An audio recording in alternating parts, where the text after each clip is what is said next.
வணக்கம். சென்னையில மழை எப்படி இருக்கு? கிளைமேட்டுக்கு ஓகே ஆச்சா? ஃப்ளட்டுக்கு மாறியாச்சா? எப்படி இருக்கு? வணக்கம். ஐயா இருக்கு. ஓகே.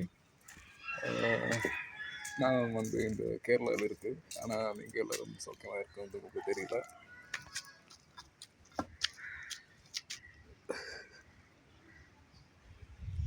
സ്വാമി ശരണം.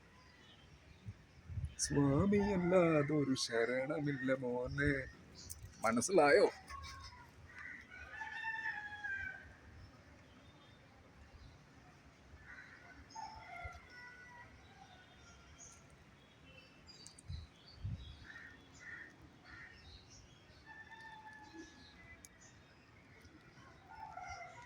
சென்னை கிளைமேட் எப்படி இருக்கு? சிங்கம் துரை